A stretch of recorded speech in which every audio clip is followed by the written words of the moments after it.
अंतस प्रणाम। मैं स्मिता श्रीवास्तव आप सभी का बहुत-बहुत स्वागत करती हूँ। आज के इस विशेष कार्यक्रम में जो है अपने आप में जयंती विशेष है और जयंती विशेष आज 2 मायने में महत्वपूर्ण हो जाती है कि एक तो आज हम बात करने वाले हैं महाराणा प्रताप के बारे में, क्योंकि 1540 में ये जन्मे और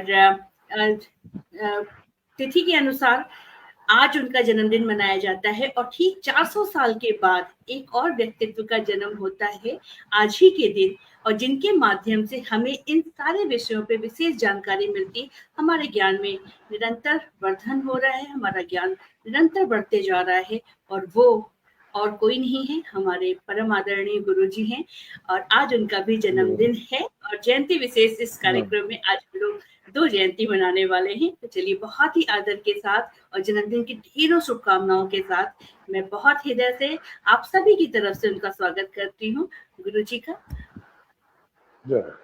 जय श्री कृष्ण गुरु जी, जन्मदिन की ढेरों बहुत सारी शुभकामनाएं आपको। और आज का ये अपने आप में विशेष हो गया।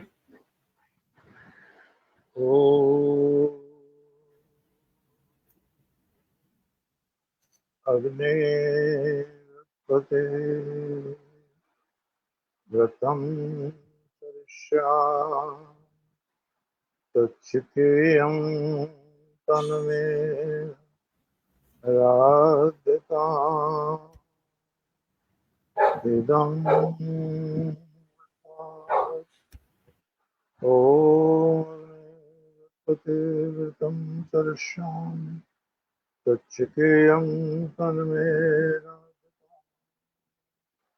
इदं अमर्त्यात् सत्यं मुपहे अपि स्वर्णमयी लङ्का न मे लक्ष्मण रोचते जननी जन्मभूमिश्च स्वर्गादपि गरीयसी।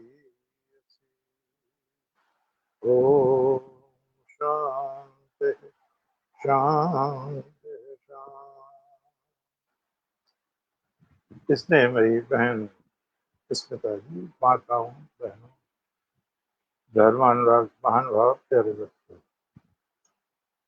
आज महाराणा प्रताप जी की जयंती है और जैसा पीछे भी चर्चा हुई, हमारे यहाँ बड़ा अनिश्चय है लोगों को इतिहास के बारे में।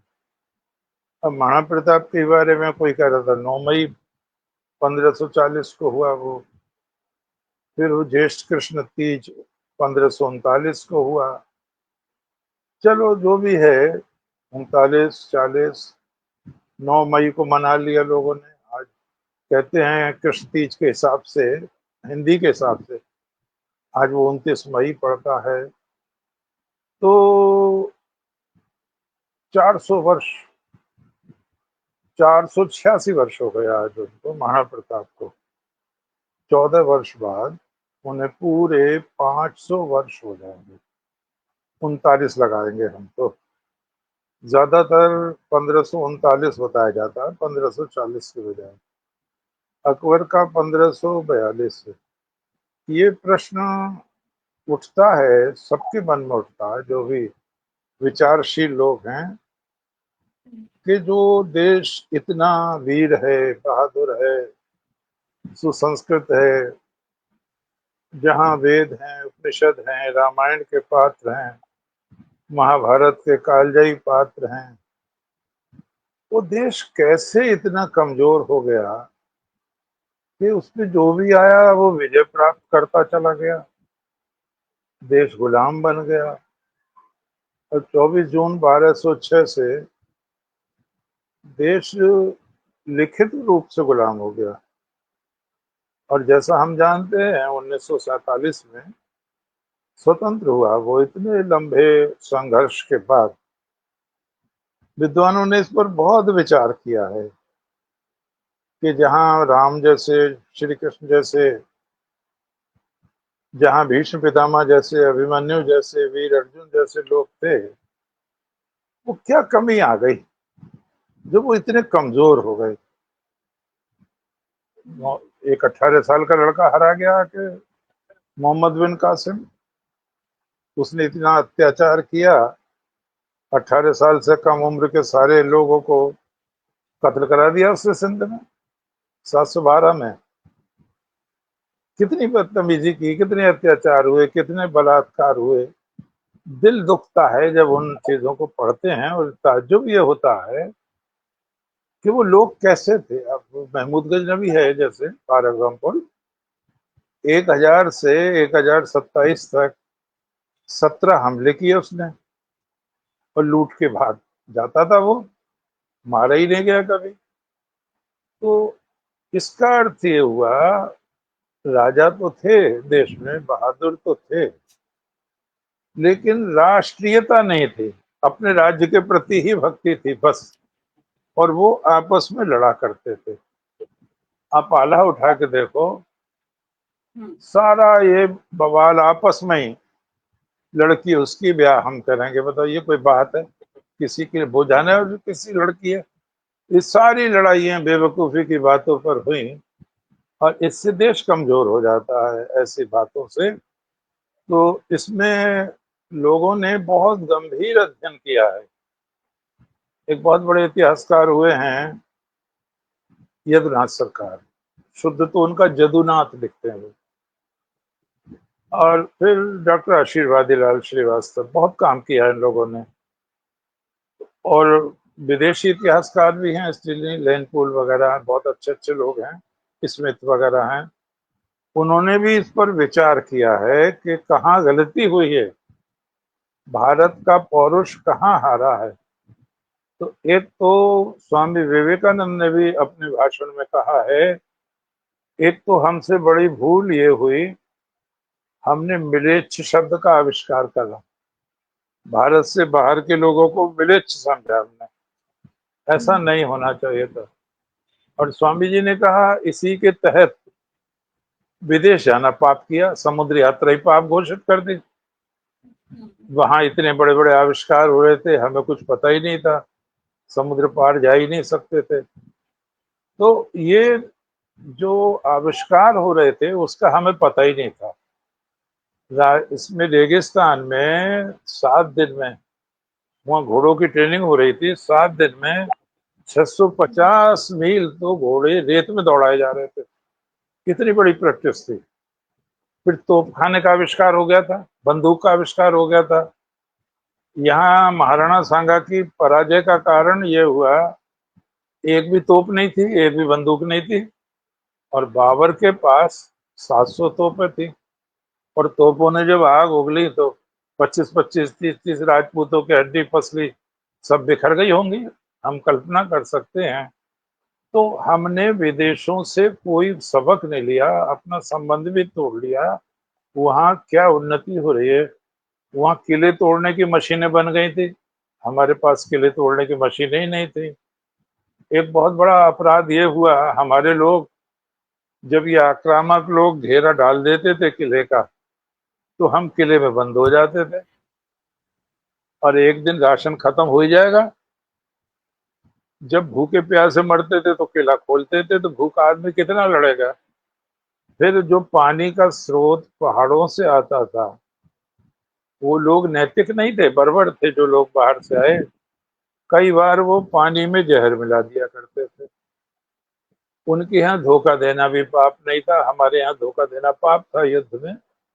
तो बहुत से कारण ऐसे हुए कि हम संसार से अलग हो गए, हमने उन्नति नहीं की, और हम आपस में वीर बनते चले गए। भाट रहते थे, चारण रहते थे, वो स्थानीय राजा को आकाश में उड़ा देते थे, तुम सा वीर नहीं, ये नहीं, वो नहीं। दूसरी ओर आप रीतिकालीन पढ़ें तो वो लोग श्रृंगार में डुबा देते थे अपने राजा को, और बहाना लेते थे भगवान श्री कृष्ण का और राधा का।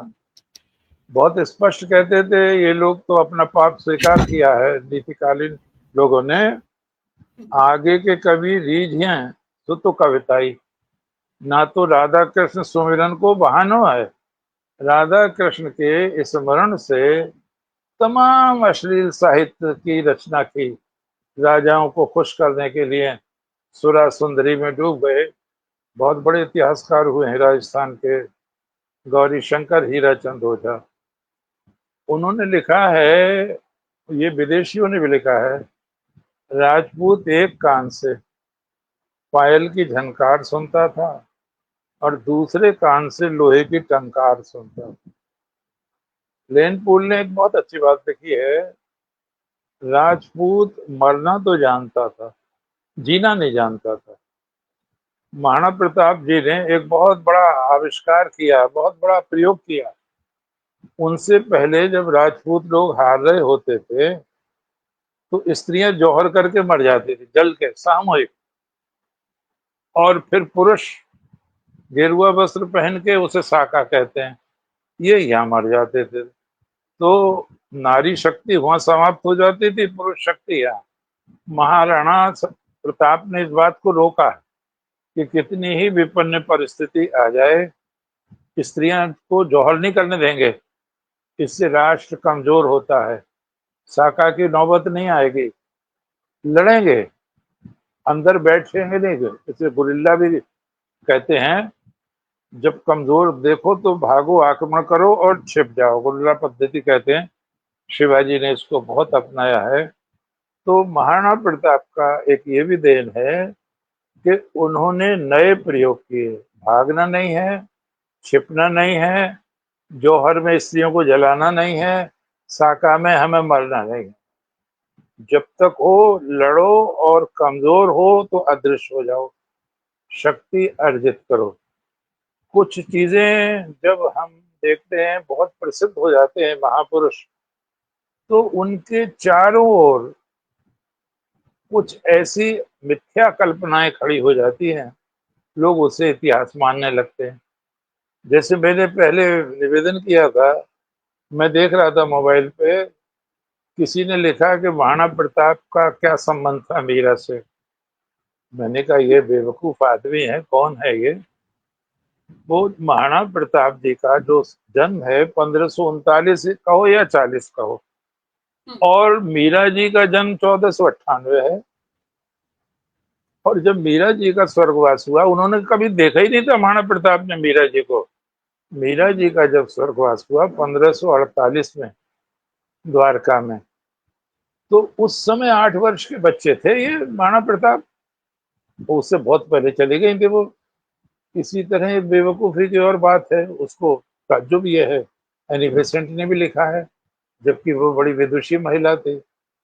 एक सज्जन से मेरी बहस होने लगी, भेजे में बोले नहीं है, एनी बेसेंट ने भी लिखा ना, गलत लिखा है। तो उसमें अकबर की भेंट लिखाई है संत मीरा से, वो भी गलत है, क्योंकि अकबर का जन्म महाराणा प्रताप से भी 2 साल बाद है। मीरा जी का जब स्वर्गवास हुआ तो अकबर मात्र 6 वर्ष का बच्चा था। अगर हम इतिहास नहीं पढ़ेंगे तो हम इन गलतफहमियों के शिकार हो जाएंगे। तो महाराणा प्रताप की एक तो बहुत बड़ी बात यह है, बापा रावल है उनके पूर्वज, बहुत यशस्वी हैं, बहुत विजय की है उन्होंने।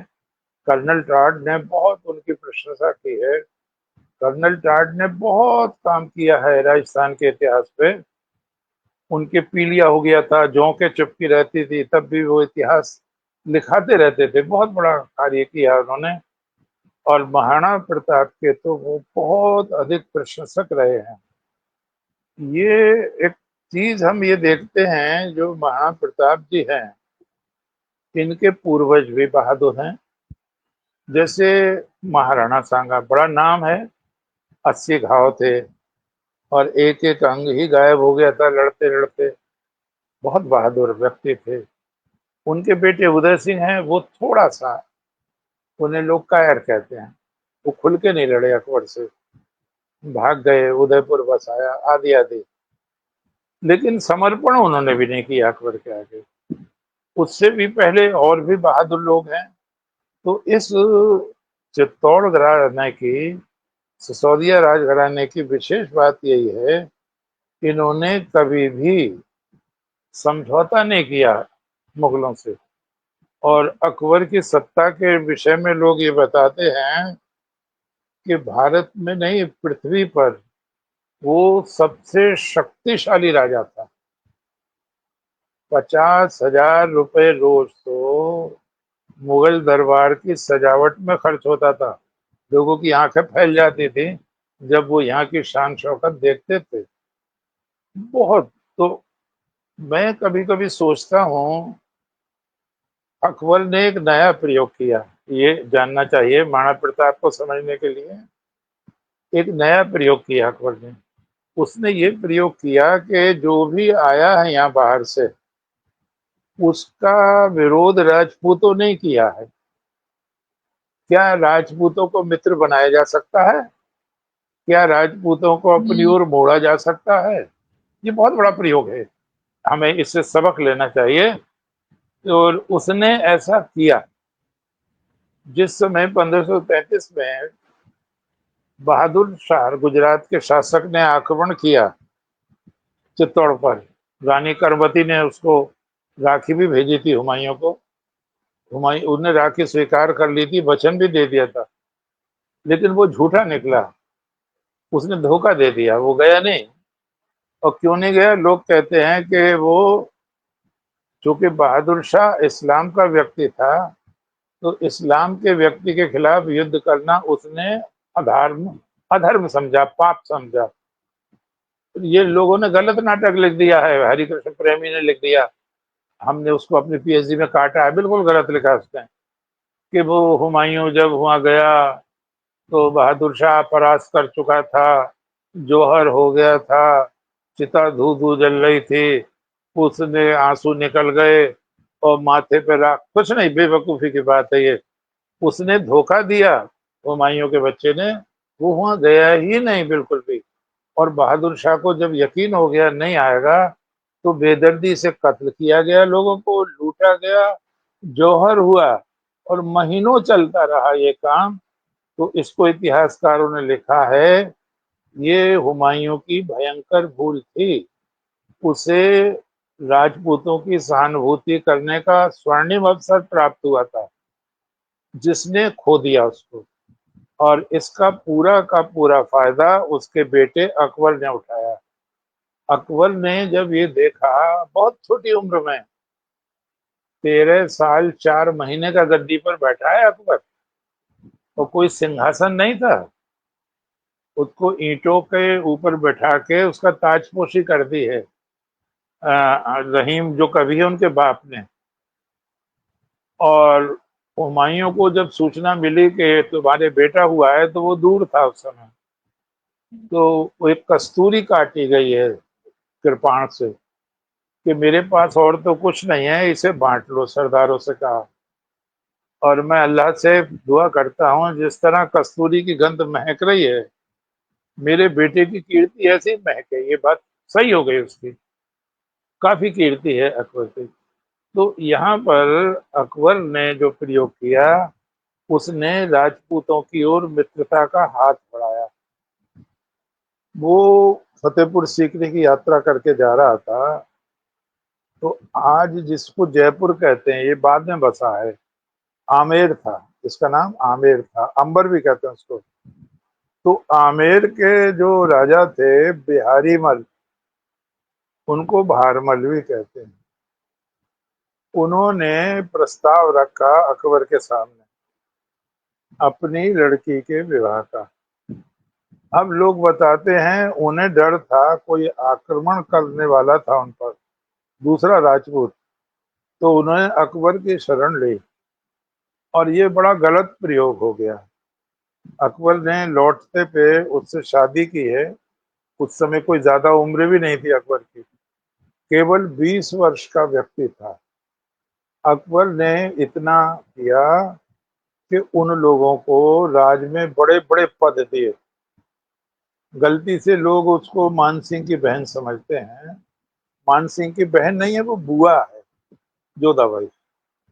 और वो मान सिंह के जो पिता है, दत्तक पुत्र है मान सिंह भी, भगवान दास की बहन है वो। और भगवान दास भी दत्तक पुत्र है बिहारी मल का, आमेर के राजा का। तो उसकी लड़की है वो। ये वहां भी आता है, जब ये शोलापुर विजय करके आ रहा था, तो अकबर ने मान सिंह से कहा था कि तुम भी राजपूत हो, राणा भी राजपूत हैं, तुम उन्हें मेरी तरफ से ये समझाना कि वो स्वाधीनता मेरी अधीनता स्वीकार कर ले। उसने कहा ठीक है। अब उसने वहां डेरा डाला, महाराणा ने स्वागत भी किया उसका, और स्वागत करने के बाद जब भोजन वगैरह बन गया तो वो महाराणा स्वयं नहीं आए भोजन करने उसके साथ। उनके बेटे ने कहा, अमर सिंह ने, कि पिताजी के सिर में दर्द है, आपके साथ मैं भोजन करूंगा। तो वो, उसे ये बात नागवार गुजरी और उसने कहा, पिताजी से कहना मैं उनके सर के दर्द की दवा जल्दी लेकर लौटूंगा। गुस्से में कहा उसने, खाना वाना कुछ नहीं खाया उसने। तो इस महाराणा प्रताप भी दरवाजे पे आ गए, दूर खड़े थे। उन्होंने तो कुछ नहीं कहा, लेकिन कोई सरदार था उनके साथ। सरदार का मतलब सिख नहीं, यही राजपूत। तो उसने एक और ताना मार दिया भले आदमी ने। एक तो कहते हैं ना कि थी कड़वी और नीम चढ़ी। उसने कहा जब आप दवा लेके आए तो फूफा को लाना मत भूल जाना, फूफा हुआ तो। ये बात बहुत बुरी लगी मान सिंह को, और मान सिंह ने कान भरे अकबर के आके। ये सन 1572 की घटना।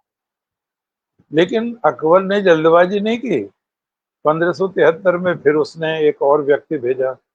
अकबर ने बहनों भाइयों 4 बार बहुत धैर्य का परिचय दिया महाराणा प्रताप को अपनी ओर करने का। महाराणा प्रताप ने ये शो नहीं होने दिया, हम आपकी अधीनता स्वीकार नहीं करेंगे, क्योंकि राजनीतिक दाव पेच थे। आश्वासन देते रहे वो, और अपनी तैयारी करते रहे। तो केवल और केवल महाराणा प्रताप ही ऐसे व्यक्ति हैं उस 16वीं शताब्दी में जिस पर हम गर्व कर सकते हैं। आप देखो 500 वर्ष होने वाले हैं। 500 वर्षों में कितने करोड़ों लोग पैदा हुए। हम महाराणा प्रताप को उसी सम्मान के साथ याद करते हैं जिस सम्मान के साथ हम भगवान राम को करते हैं, भगवान श्री कृष्ण को करते हैं, वीर अर्जुन को करते हैं, अभिमन्यु को करते हैं। लेकिन वीर तो और भी होंगे उस समय, महाराणा प्रताप के समय में, लेकिन हम उनको याद नहीं करते क्योंकि उन्होंने स्वाभिमान बेच दिया था। भगवान ने गीता में कहा है, स्वधर्मे निधनम श्रेयः पर धर्मो भयावह। हे अर्जुन, व्यक्ति को स्वधर्म नहीं त्यागना चाहिए। ये बहुत प्रसिद्ध कहा जाता है श्लोक, और मुझे भी ताज्जुब हुआ। ये रामायण का नहीं है, वाल्मीकि रामायण का है नहीं, लेकिन राम के नाम से प्रसिद्ध है। अपि स्वर्णमयी लंका न मे लक्ष्मण रोचते, जननी जन्मभूमिश्च स्वर्गादपि गरीयसी। लक्ष्मण ने कहा, भैया लड़ाई राज्य पर ही हुई थी, अब वो राज्य भरत को ही दे दो। ये आपने जीत लिया, यहाँ आप राज्य करो। तो भगवान राम ने कहा, मैंने माना लंका सोने की है, न में रोचते, मुझे रुचि नहीं है इसमें। क्यों? जननी जन्मभूमिश्च स्वर्गादपि गरीयसी। जननी और जन्मभूमि स्वर्ग से भी श्रेष्ठ होती है। एक बहुत अच्छा उदाहरण है महाभारत में, और उसमें उदाहरण ये है, कुंती ने भगवान श्री कृष्ण से ये कहा, एक विदुला नाम की रानी का उदाहरण देते हुए, कि विदुला विधवा थी, उसका लड़का युद्ध से भाग आया था और घर में छिप गया वो। तो विदुला ने उससे कहा, कुंती सुना रही हैं, विदुला ने उससे कहा, तुझ जैसा मूर्ख किसी माँ के बच्चा पैदा ना हो, जिसका यश नहीं है, जिसकी कीर्ति नहीं है, जिसका भय नहीं है, वो भी क्या पुत्र है। और उसको कहा उन्होंने कि तू तो मलमूत्र है, तू मनुष्य नहीं है। तो भगवान श्री कृष्ण से देवी कुंती ने कहा है कि विदुला ने अपने बच्चे से ये कहा, उन्होंने कहा, ज्वलितम श्रेयो धूमायितम न चिरम। अरे क्षण भर जलना अच्छा है, लेकिन धुआं देते हुए जलना अच्छा नहीं है। अर्थात मनुष्य को जीवन में चाहे थोड़ा ही जीवन हो, काल के भाल पर अपने हस्ताक्षर करने चाहिए। महाराणा प्रताप ने वो काम किया जो औरों के दिमाग में नहीं था। मैंने एक सभा में बोलते हुए कहा था, अब महाराणा प्रताप जयंती तो मना रहे हैं, बहुत अच्छी बात है, लेकिन क्या यहाँ जैनियों का प्रतिनिधित्व है? भामाशाह जैन थे, अब ये भी सिद्ध हो गया है, वो बनिए नहीं थे, तोमर राजपूत थे, लेकिन जैन धर्म स्वीकार कर लिया था। तो यहाँ जैनों का प्रतिनिधित्व होना चाहिए। वो चूलिया को लूट कर आए थे, सारा पैसा उन्होंने समर्पित कर दिया कि 20,000 घुड़सवार सेना आप लड़ सकते हैं इससे 25 साल तक, नहीं तो उस समय से खजाना खाली हो गया था। बहुत बड़ा काम किया उन्होंने। फिर रात रात भर भील रक्षा करते थे महाराणा प्रताप के बच्चों की, रानी की, छोटे छोटे बच्चों की, फल फूल भी वही लाते थे। तो जब राजपूतों से दुश्मनी मान रहे थे, महाराणा प्रताप से ही मान रहे थे, तो भीलों ने उनका साथ दिया। तो यहाँ भीलों का भी प्रतिनिधित्व होना चाहिए। फिर महाराणा प्रताप ने और उन्होंने सरदारों ने प्रतिज्ञा की थी कि जब तक हम चित्तौड़ को आजाद नहीं करा लेंगे, सोने चांदी के बर्तनों में भोजन नहीं करेंगे, महलों में नहीं रहेंगे।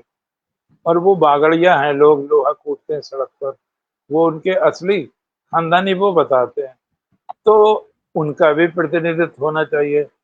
आज हर व्यक्ति महाराणा प्रताप का वंशज बनता है श्रेय लेने को, तो उन लोगों पर भी तो लानत भेजो जिन्होंने महाराणा प्रताप के साथ दुश्मनी की। जिस समय लड़ाई हो रही थी, आमेर का राजा, बाड़मेर का राजा, बूंदी का राजा, और ये बीकानेर का राजा, जैसलमेर का राजा, ये तो सब अकबर की तरफ से लड़ रहे थे। बीकानेर की लड़की अकबर के घर में थी, आमेर की लड़की अकबर के घर में थी, जैसलमेर की लड़की अकबर के घर में थी। तो उन लोगों पर भी तो लानत भेजो जिन्होंने अपना दीन ईमान बेच दिया था। और महाराणा प्रताप का स्थान कितना ऊंचा है। उन्होंने प्रतिज्ञा की थी कि मैं अपने वंश को नहीं ले जाऊंगा, और हर बार उन्होंने यही कहा कि मैं अकबर को कभी सम्राट नहीं कहूंगा, उसको तुर्कड़ा तुर्कड़ा कहते थे, तुर्क को तुर्कड़ा, उसको मैं तुर्क ही कहूंगा। और ये मस्तिष्क भगवान एक लिंग के आगे झुकता है, मनुष्य के आगे झुकने का इसको अभ्यास नहीं है, कल्पना नहीं की जा सकती है। अकबर से मना कर देना। कितनी लड़ाइयां हुई हैं, अब जो हल्दी घाटी की लड़ाई है, तो इसमें एक सज्जन अभी बता रहे थे, जो आमेर के लोग हैं जिन्हें आज जयपुर का कहते हैं, ये हैं उस समय जिन्होंने सबसे पहले विवाह संबंध किया अकबर से। उसका नाम बिहारी मल था और वो कछवाहा था। तो एक सज्जन कहने लगे, सब वो लड़की वो नहीं थी, वो तो दासी थी। तो मैंने कहा तुमने पढ़ा है, उनकी सेना जो आई है अकबर की, वो अतिशयोक्ति हो गई इतिहास में। लोगों ने बताया 1 लाख नहीं है, 10,000 है। अकबर की तरफ 10,000 है, महाराणा प्रताप की तरफ 3,000 है। तो उन 10,000 में से 4,000 कछवाहा ही लोग हैं। कछवाहा वो हैं आमेर की रियासत, और जगन्नाथ एक कछवा है, उसने बड़े बड़े वीर कत्ल किए वहां पे। वो महाराणा प्रताप का भी वध करने वाला था। तभी राणा झाला ने उनका मुकुट अपने सर पर रख के उनको निकल जाने दिया, और राणा झाला का बलिदान हो गया उनकी जगह। तो मैंने कहा, सत्य को छिपाओ मत, जो गलती हो गई है उस पर विष्ठा पर फूल मत चढ़ाओ, उसको स्वीकार करो और ये प्रेरणा दो कि आगे ये गलती नहीं होनी चाहिए। उसी समय महाराणा, ये भी एक ध्यान देने की चीज है, महाराणा प्रताप की तरफ अच्छे अच्छे मुसलमान थे, हकीम सूर थे, जालौर के शासक मोहम्मद थे। तो हिंदू मुसलमान की लड़ाई नहीं थी, ये लड़ाई थी स्वाधीनता की और साम्राज्यवाद की। अकबर साम्राज्यवाद का प्रतीक था, परदेशी था वो, स्वदेशी भी नहीं था। हम मेवाड़ को परतंत्र नहीं होने देंगे, तो ये लिखा है उन्होंने। और जब वो बहुत भयंकर लड़ाई हुई है, तो उसमें एक बहुत अच्छा कानून था अकबर का। देखो, जिसकी जो चीज अच्छी हो वो पसंद करनी चाहिए। अकबर का एक बहुत अच्छा कानून था कि जो भी सरकार से वेतन लेता है उसे सैनिक होना पड़ेगा, कभी भी लड़ाई में भेजा जाएगा उसको। बीरबल यहाँ मारे गए काबुल में, जबकि वो तो नवरत्न थे। तो अकबर के यहाँ जो भी तनख्वाह लेता था उसको सैनिक होना पड़ता था। अगर ये प्रयोग राजपूतों में भी होता, अगर आप उसको अन्यथा न समझें, अभी एक स्टेटमेंट आया है कि इन अग्निवीरों ने बड़ी मदद की है इसमें, भारत की रक्षा में। अगर ये अग्निवीर न होते तो और नुकसान होता। इन्होंने काफी मदद की है पाकिस्तान के खिलाफ भारत के। तो ये हर व्यक्ति को सैनिक होना चाहिए, ये अकबर का था। तो उसमें एक लेखक आया था, उसका बहुत नाम है, अब्दुल कादिर बदायूं। बदायूं का रहने वाला था वो। तो उसने आसिफ खां से पूछा, आसिफ खां जो है वो सेनापति था, आसिफ खां था उधर, ये जहांगीर था। तो उसने आसिफ खान से पूछा कि लड़ाई तो होगी बहुत भयंकर, तो दोनों राजपूत हैं, तो हम कैसे पहचानेंगे कौन हमारा है कौन पराया है? तो ये एमए इतिहास में आता है, आज भी खूब आता है कि विवेचना कीजिए। तो उसने आसिफ खान ने कहा लड़ाई बहुत भयंकर होगी, तो ये पहचानना मुश्किल हो जाएगा कौन अपना कौन पराया है। लेकिन इस चक्कर में मत पड़ना, जमकर वार करना, मारा तो काफिर ही जाएगा। चाहे जिधर का राजपूत मारा जाए, मारा तो काफिर ही जाएगा। तब बदायूं ने लिखता है, मुंतखबुत तवारीख नाम है किताब का, कि आज मुझे मुल्ला शीर की इस पंक्ति का अर्थ समझ में आया इतनी बड़ी उम्र में, कि वार कोई करे तलवार तो इस्लाम की ही होती है। राजा मानसिंह लड़े, भगवान दास लड़े, बिहारी मल लड़े, और लोग लड़े, तो वो तलवार तो इस्लाम की है। और बहुत बड़ी बात कही है डॉक्टर ईश्वरी प्रसाद इतिहासकार ने। वो राजपूत राजे जो कई सौ वर्षों से विदेशियों के शत्रु चले आ रहे थे, अकबर के मोह में वो ऐसे फंसे, उन्होंने अकबर के राज्य की स्वतंत्रता के लिए अपना पवित्रतम रक्त बहा दिया। अगर आपने एक किताब पढ़ी हो, जरूर पढ़ें अगर मिल जाए तो, कृष्ण मेरी दृष्टि में, रजनीश की किताब है वो। मनाली में प्रवचन है वो, प्रश्नोत्तर 10 दिन के, उसी पर किताब बनी है। तो उसमें 10 दिन का विषय भगवान कृष्ण है, अद्भुत किताब है, लगभग 450 पेज की है। तो एक प्रश्न हुआ है उसमें कि भगवान श्री कृष्ण पर तो एक आरोप है कि उन्होंने युद्ध कराया। तो रजनीश ने कहा आप किस दिन बिना युद्ध के रहे? मैं बड़ा ताज्जुब रहा, आप किस दिन बिना युद्ध के रहे? हाँ, आपने धोखा बहुत दिया देश को। यूनानी आए, आप उनकी सेना में भर्ती हुए, भारतीयों को कत्ल किया आपने। हूण आए, आप उनकी सेना में भर्ती किया, भारतीयों को कत्ल किया आपने। तुर्क आए, आप उनकी सेना में भर्ती हुए, भारतीयों को कत्ल किया। मुगल आए, आप उनकी सेना में भर्ती हुए, उन्हें कत्ल किया। भगवान श्री कृष्ण की सबसे बड़ी देन ये है, अत्याचारियों के खिलाफ उन्होंने युद्ध कराया। और जब से तुमने युद्ध अपने लिए छोड़ दिया, दूसरों के लिए किया, तुम परतंत्रता की जंजीर को बढ़ाते चले गए। मुझे बड़ा अजीब, बहुत ही अच्छा लगा कि देखो कितनी बड़ी बात पकड़ी है रजनीश ने। युद्ध करना चाहिए, और युद्ध सिद्धांतों के लिए करना चाहिए। जो जाति युद्ध नहीं करेगी वो मिट जाएगी, संसार से मिट जाएगी। ये है ना, यूनान, मिस्र, रोमा, मिस्र मिट गए सब जहां से, तो ये मिट गए। हमने युद्ध किया, कोई भी, सारे संसार को आश्चर्य है, सारे संसार को। इस्लाम ने एक एक वर्ष में देशों को इस्लाम में परिवर्तित किया, उनकी संस्कृति नष्ट हो गई। लेकिन हमने कितने वर्ष से लेके 712 से लेके आज तक कितनी लड़ाइयां लड़ी हैं, कितना खून बहाया है, कितनी हमारी बहन बेटियां सती हुई हैं, लेकिन हमारी ही संस्कृति बची है। कोई भी संस्कृति नहीं बची। चीन की भी वो संस्कृति नहीं है जो प्राचीन थी।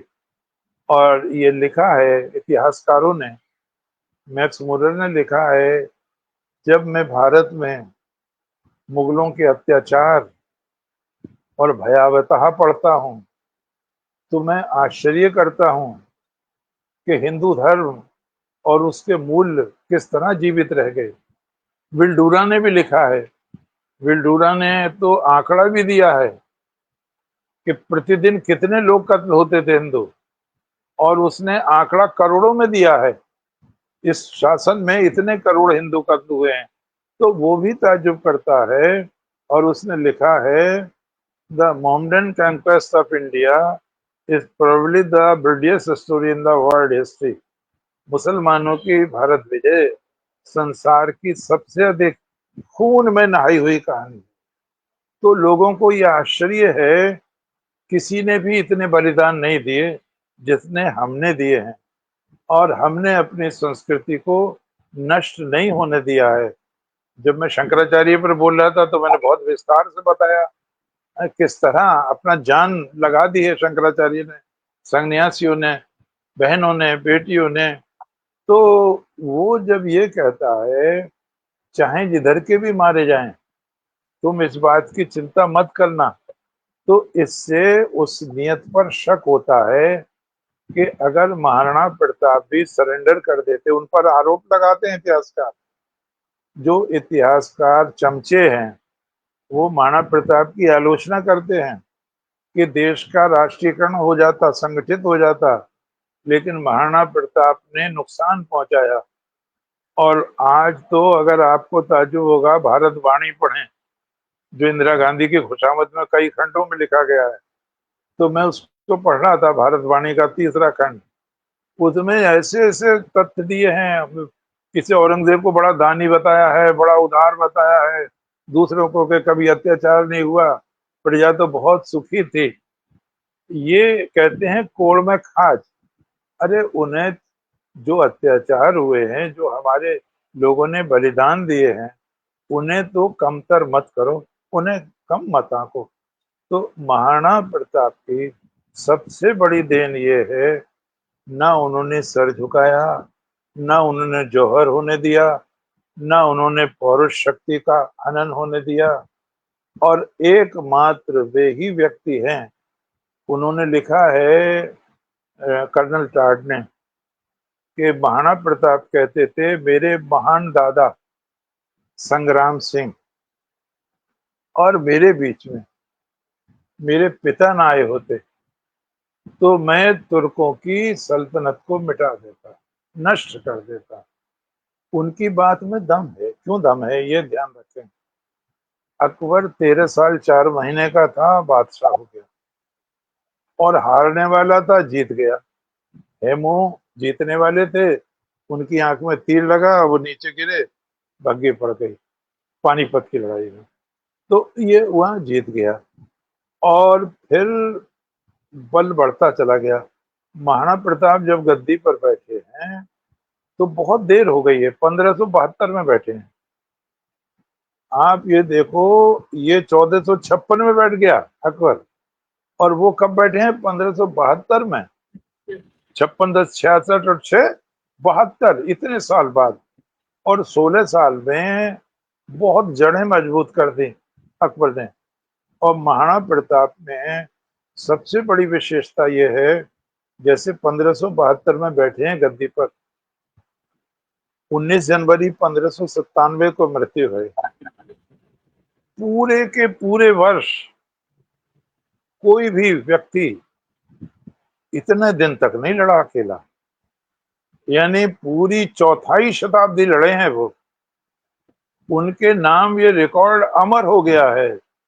उन्होंने पीछा फिर के नहीं देखा, कौन हमारा मददगार है, कौन हमारा मददगार नहीं है। और उन्होंने प्रतिज्ञा की थी, मैं माँ के दूध को नहीं ले जाऊंगा, और उन्होंने इस प्रतिज्ञा को पूरा किया। और ये भी एक ध्यान देने की चीज,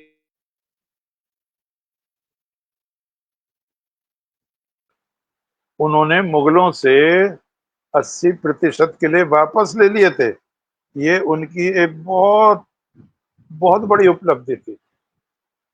ये एक जानने की चीज है। और जब वो संसार से जा रहे थे तो कुछ उदास थे, प्राण नहीं निकल रहे थे। चारों ओर सरदार खड़े थे। हिम्मत करके पूछा किसी ने कि आपको कोई कष्ट है? तो बोले हाँ कष्ट है मुझको। क्या?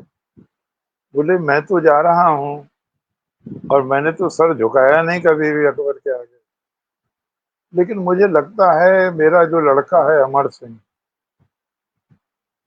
ये धोखा ना दे दे कहीं। मुझे ये दुख है, ये स्वतंत्रता को बेच ना दे, उसकी अधीनता ना स्वीकार कर ले।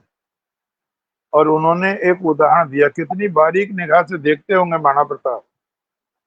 ये झोपड़ियां डाली गई थी तो इसकी पगड़ी का पेंच फंस गया था किसी बांस में, और वो बांस से इसकी पगड़ी खिंच गई थी। तो इतना नाराज हुआ था ये अमर सिंह, इसने वो बांस ही निकाल कर फेंक दिया था। तो महाराणा प्रताप अब कह रहे हैं मरते समय कि जिसने हमें माँ की तरह आश्रय दिया, उसने इसका बांस ही निकाल के फेंक दिया। तो मुझे लगता है कि विलासिता प्रिय होगा।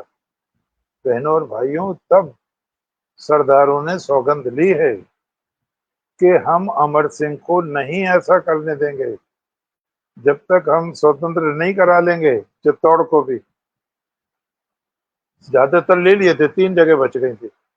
तब तक हम बर्तनों में नहीं खाएंगे, सवारियों पर नहीं बैठेंगे, और किसी भी प्रकार का उत्सव नहीं मनाएंगे। हम ये आपके सामने प्रतिज्ञा करते हैं।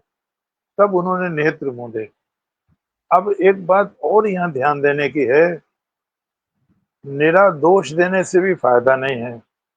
अकबर ने कुछ ऐसे काम किए जो वो महान कहलाता है। आपको बहुत बार लगता होगा अकबर की बुराई भी करते हैं लोग, बुराई करो कोई बात नहीं, समालोचना करो। अकबर ने बहुत काम किए। 1562 में जब वो आया यहाँ मथुरा वृंदावन, तो उसे बताया तीर्थ यात्राओं पर कर लगता है, उसने कर समाप्त करा दिए। हम्म। नरहरि स्वामी मिले, उन्होंने कहा गोवध होता है, उसने गोवध पर प्रतिबंध लगाया।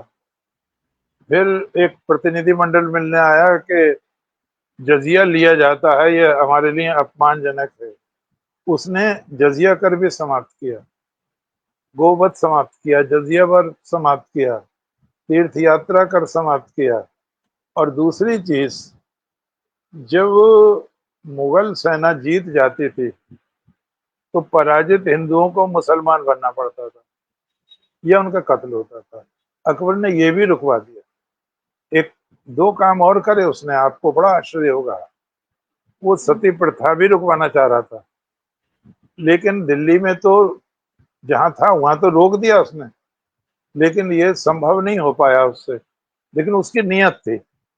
और एक और काम उसने रुकवाया, राजपूतों में विशेषकर ये प्रथा अरब में भी थी कि लड़कियों को पैदा होते ही दफना देते थे, किसी को दामाद ना बनाना पड़े, मूछ नीची न करनी पड़े। अकबर ने इसको भी रुकवाया है। और भारतवर्ष में इसको रुकवाया है, जैसे मैंने पहले बताया, राजा राम मोहन राय ने, ईश्वरचंद्र विद्यासागर ने। तो अकबर ने दिल भी जीता है हिंदुओं का।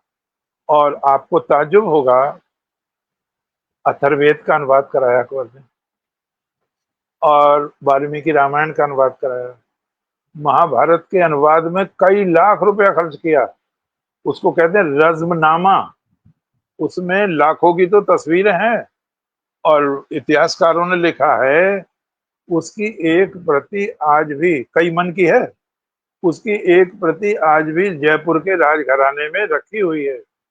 तो अकबर ने नल दमयंती का अनुवाद कराया, महाभारत का अनुवाद कराया, रामायण का अनुवाद कराया, वेदों का अनुवाद कराया, और उसके पोते ने तो उपनिषदों का अनुवाद किया है, दारा शिकोह ने। तो अकबर ने कुछ वो भी काम किए हैं जिससे लोगों का दिल जीता है उसने। और दूसरी बात ये भी जानने की है वो जब जैनियों के संपर्क में आया, उसने मांस खाना छोड़ दिया, उसने तिलक लगाना शुरू कर दिया। सन्यासियों के संपर्क में आया, माला जपना शुरू कर दिया। और अकबर ने बाद में तो वो संत जैसा हो गया था, केवल एक समय भोजन करता था, 2 बजे, और शाकाहार। उसकी एक प्रसिद्ध बात है, एक मेरा भाषण हुआ था यहाँ, बड़ी, ये ईद आने वाली थी खतरनाक वाली, गवर्नमेंट कॉलेज में भाषण था, नई शिक्षा नीति में, 1986 में। तो मैंने भी पता नहीं, जैसे कहते हैं ना, रगड़ कर दी। तो मोहम्मदन बहुत थे और पढ़े लिखे थे। मैंने कहा आज कुर्बानी के खिलाफ भाषण दो। तो मैंने बड़ी पृष्ठभूमि लाया, मैं घुमाया, मैंने हिंदू, मोहम्मदन को नहीं छुआ, हिंदुओं को ही छूता रहा मैं। पौराणिक योग और शतपथ ब्राह्मण, ये वो। तो वो घुमाते घुमाते फिर मैं ईसाइयों की ओर आया, फिर इधर आया। तो तभी मैंने कहा आपका टाइम हो गया है, मैं इसे कल पूरा कर दूंगा बिना मानदेय के। कुछ उसका मानदेय मिलता था। तो कुछ लोग खड़े हो गए, नहीं आज ही हम सुनेंगे, किसी और का भाषण होने नहीं देंगे। अतिथि वक्ता आते थे बाहर से। तो जब मुझे 2 घंटे 5 मिनट हो रहे थे बोलते हुए, तो एक सज्जन फिर खड़े हो गए, हम आपसे सवाल जवाब भी करेंगे। तो मैंने कहा अभी 10 मिनट हैं, सवाल जवाब कर लो। बोले नहीं, लंच के बाद होंगे सवाल जवाब। और उसके बाद मुझसे 1.25 घंटे प्रश्नोत्तर भी हुए। तो मैंने अकबर के सेंटेंस से समाप्त किया था। अकबर ने ये कहा कि देखो, ये जो पशु पक्षी हैं, ये मारे जाते हैं, जान से हाथ धो बैठते हैं, क्या ये नहीं हो सकता मांस खाना छोड़ दें हम लोग? लोगों ने कहा। उसने क्या कहा, अरे इस्लाम धर्म अभी 1000 साल का ही तो है, 1000 साल हुए थे, उससे पुराने धर्मों को भी तो देखो, इसे छोड़ देना चाहिए मांस। तो मुल्ला सुल्तानपुरी और अब्दुल नबी आए उसके पास, और उन्होंने कहा कि वो तो पैगंबर भी खाते थे और खलीफा लोग खाते थे। तो उसने कहा कल जवाब देंगे। तो एक प्रश्न किया कि कोई मर जाता है तो क्या करते हैं? लोगों ने आग जला देते हैं, दफना देते हैं, पक्षियों को खिलवा देते हैं। तो थोड़ी देर शांत रह के उसने कहा ऐसा क्यों करते हैं? मरने वाला बाप था, माँ थी, पत्नी थी, जो भी था। तो उन्होंने कहा साहब असली चीज निकल गई। तो असली चीज क्या? रूह, आत्मा, सोल। फिर क्या हुआ? तो लाश रह गया, और लाश सड़ जाएगी। तो अकबर ने बहुत धीरे से कहा, यही तो मैं भी समझाना चाह रहा था, जब कोई मर गया, लाश रह गया ना, तो तुम्हारा पेट कब्रिस्तान है क्या? ये अंतिम वाक्य है उसका। इसी से मैंने भाषण समाप्त किया था। तो मैं, कोई नाराज ना हो गया, मैं जब आया, एक बहुत खूबसूरत आदमी, लंबे चौड़े गोरे चुट्टे, उन्होंने मेरा हाथ चूमा। मैं उन्हें हिंदू समझ रहा था, वो मुसलमान थे। बोले अल्लाह ताला पर नियामतों की बरकत करे। इतने ढंग से आज तक नहीं समझाया था किसी ने जितने ढंग से आपने समझाया। मैंने कहा देखो, जो अरब देश है, वहाँ वनस्पति नहीं होती थी, पानी नहीं होता था। जब पानी नहीं मिलता था, ऊँट का पेट फाड़ के पानी पीते थे। वहाँ जब कोई चीज नहीं मिलती तो खजूर को खाते थे। खजूर को बुआ कहते हैं, ऊँट को पालन करता कहते हैं। जब उनको मांस भी नहीं मिलता था, तो सूखा चमड़ा उबाल के नमक से खाते थे। तो वहां जब वनस्पति थी नहीं, तो पशु हिंसा को धर्म के साथ जोड़ दिया गया। उन्होंने कहा आज तक ये बात बताई नहीं किसी ने आपके अलावा, और ये बात हमारी समझ में आ गई है। हिंदुस्तान जैसे हरे भरे देश में सब्जियां हैं, दाल है, साग है, कितनी चीजें हैं। आज वो असभ्यता है कि जानवरों को खा के पेट को कब्र बनाया जाए। तो यहाँ मैं सिर्फ इतना कहूंगा कि हमें ये भी सोचना चाहिए कि जो महाराणा प्रताप का साथ नहीं दिया राजपूतों ने, वो,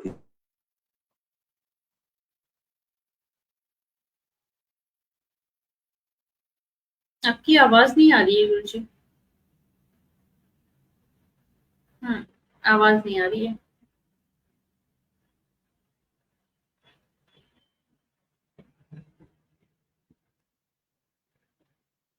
क्या मुझे ही नहीं आ रही है या किसी को भी नहीं आ रही? कृपया आप लोग कमेंट करके बताएं।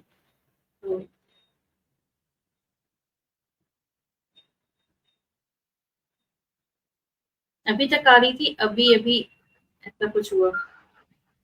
पूछता हूँ मैं। अब आ गई, अब आ गई गुरुजी।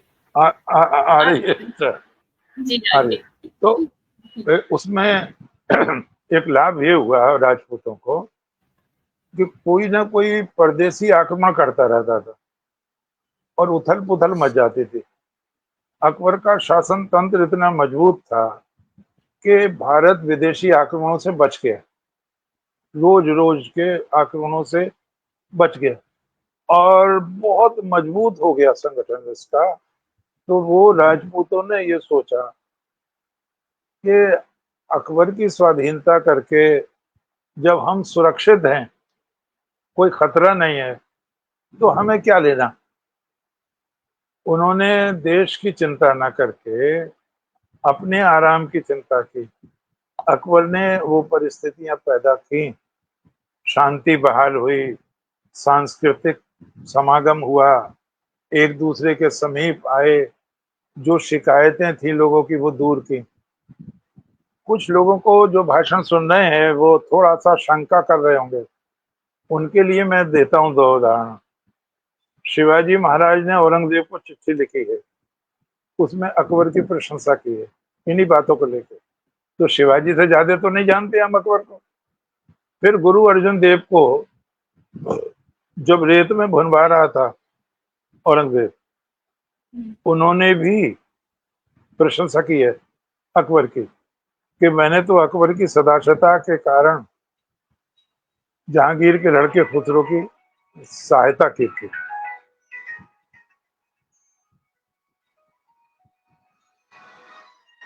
मैं भाषण दे रहा हूँ बेटा मैं। तो मैंने तो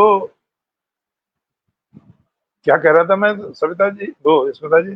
जब अर्जन देव की बात कर हाँ, रहे थे, जब अर्जुन उनको देव ने। रेत में भुनवा। हाँ, हाँ। मैंने तो उनकी सदाशता से प्रभावित होकर उसकी सहायता की थी। तो मुझ पर 2 लाख रुपए का जुर्माना कर रहे हो, उन्होंने जहांगीर से कहा, और ये कह रहे हो कि गुरु ग्रंथ साहब में से वो शब्द हटा दो। तो इसमें कोई शब्द है ही नहीं आपके धर्म के खिलाफ, और आपको सहायता चाहिए तो मैं दे दूंगा, लेकिन जुर्माने के रूप में एक भी पैसा नहीं दूंगा। तो अकबर संतों का भी आदर करता था, अकबर प्रजा को सुखी भी देखना चाहता था।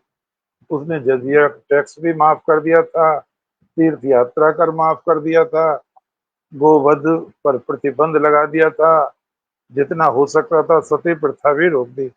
इसलिए महाराणा प्रताप का महत्व और बढ़ जाता है कि इतनी सुविधा देने के बाद भी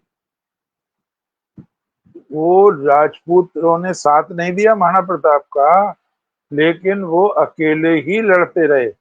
ये एक अकेला उदाहरण है पूरे विश्व में। और जो हल्दी घाटी की उपमा थर्मोपली से उसकी उपमा दी जाती है। थर्मोपली बहुत बड़ा युद्ध हुआ ईरान का यूनानियों का। तो महाराणा प्रताप के विषय में ये भी आता है, एक बार वो भी निराश हो गए थे और उन्होंने कहा, एक चिट्ठी लिखी अकबर को। तो महाराणा प्रताप के एक रिश्तेदार, उनका नाम पृथ्वीराज था, वो वहां राज दरबार में थे अकबर के। अकबर बड़ा प्रसन्न होके उसने चिट्ठी दिखाई कि अब तो महाराणा भी तुम्हारा अधीन होने वाला है हमारे। उन्होंने कहा कैसे? बोले ये देखो चिट्ठी आई है। तो उन्होंने अकबर को तो नहीं बताया, लेकिन महाराणा प्रताप को चिट्ठी लिखी उन्होंने। उन्होंने कहा देखो, संसार है, ना ये अकबर रहेगा, ना ये शासन रहेगा, लेकिन धर्म रहेगा, पृथ्वी रहेगी। और तुम्हारे कारण ही राम और कृष्ण के वंशजों का माथा ऊंचा है। अगर तुम ही ने अधीनता स्वीकार कर ली तो ये बहुत बड़ा दुर्भाग्य होगा हमारे देश का। सबकी आंखें तुम्हारी ओर लगी हुई हैं। वो चूंकि राजस्थानी भाषा में था, गुप्त संदेश भिजवाया गया था अकबर महाराणा प्रताप पर। तो महाराणा प्रताप ने फिर अपना इरादा बदल दिया था। उन्होंने कहा नहीं नहीं, हमने कोई पत्र, जब बात हुई कोई पत्र, एक उदाहरण देके मैं समाप्त करूं बात को। महाराणा प्रताप इतने कष्ट में भी प्रजा से बहुत प्यार करते थे।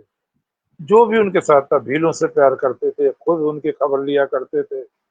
एक बार शीतल नाम का भाट आ गया है और वो डरते डरते आया, क्योंकि डर था, जासूसी हो रही थी।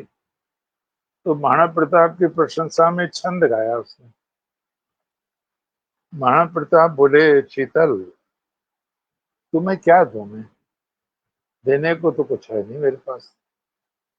तो शीतल ने ये कहा, आपने जो यश दिया है, जो सम्मान की रक्षा की है, उसके सामने कुछ भी नहीं है भेंट। जब तक सूर्य चंद्र रहेंगे, जब तक धरती रहेगी, जब तक हमारी सभ्यता रहेगी, तब तक आपका नाम अमर रहेगा। और जब वो जाने लगा उनकी जय जयकार करके, तो महाराणा प्रताप ने बुलाया, शीतल। अब शीतल आया, क्या बात हो गई। देखो शीतल, हम तुम्हें वो चीज दे रहे हैं जो आज तक किसी ने दी नहीं होगी किसी को। और शीतल बड़े चक्कर में कि अभी तो करे कुछ नहीं है मेरे पास। तो उन्होंने अपनी पगड़ी उतार के शीतल के सिर पर रखी और ये कहा, एक वचन देते जाओ तुम। क्या? उन्होंने कहा, मैंने कभी अकबर को सर नहीं झुकाया है। अगर तुम पकड़े जाओ, जासूस लग रहे हैं जगह जगह, या ऐसी परिस्थिति में फंस जाओ, तो 7 बार जमीन छू के कोलने सलाम करना पड़ता था बादशाह को। तो तुम जब अकबर को सलाम करो तो मेरी पगड़ी पहन के मत करना, नहीं तो तुम्हें पाप लगेगा। ये वचन दिया उसने।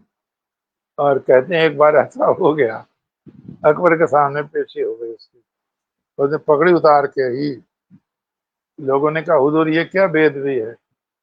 अकबर ने कहा, भाई ये क्या बात है। तो उसने कहा, आप चाहे मारें या छोड़ें, ये प्रताप ने ये वचन लेके मुझे पकड़ी। तो अकबर इतना समझदार था, और होता तो कत्ल करा देता।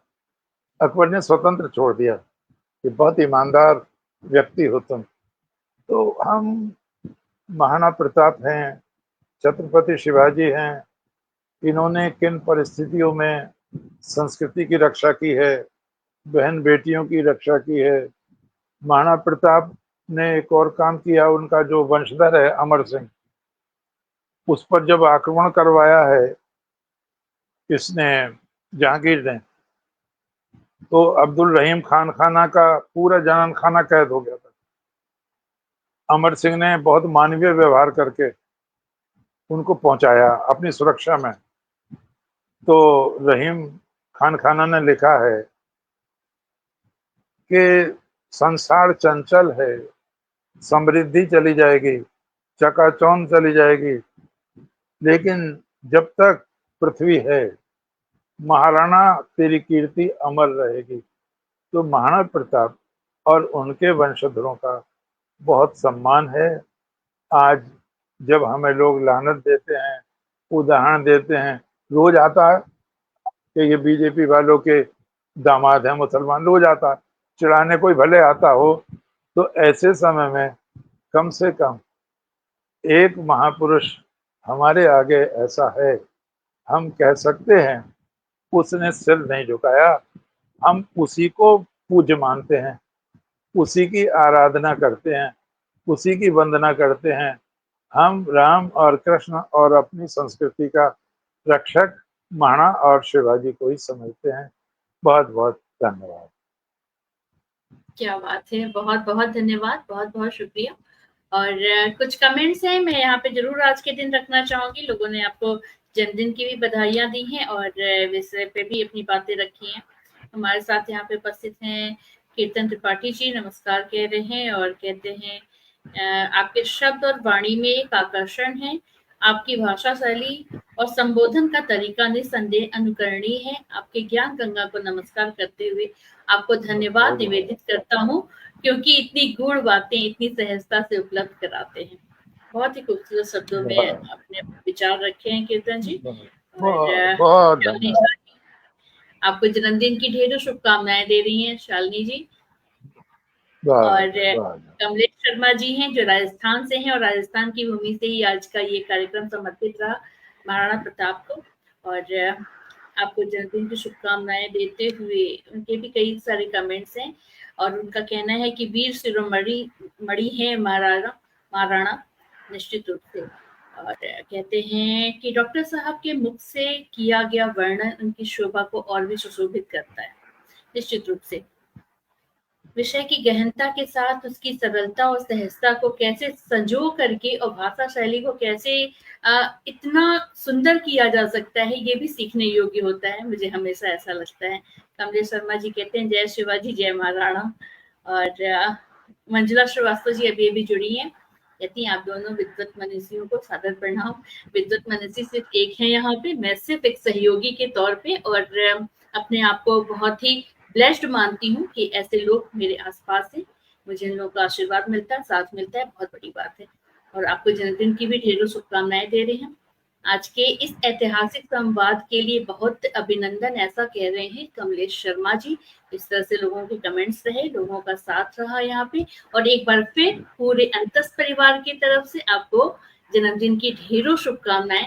बस आपका आशीर्वाद और आपका साथ हमारे साथ बना रहे, यही सारी उम्मीदें आकांक्षाएं हैं। गुरु जी, चलते हुए दर्शकों से कुछ कहना चाहेंगे, फिर हम लोग विदा लें। 6 जून को शिवाजी का राज्याभिषेक दिवस है, 6 जून को। तो आज महाराणा प्रताप हो गए, अब शिवाजी पे विस्तार से चर्चा करेंगे, बहुत पहलू छुएंगे।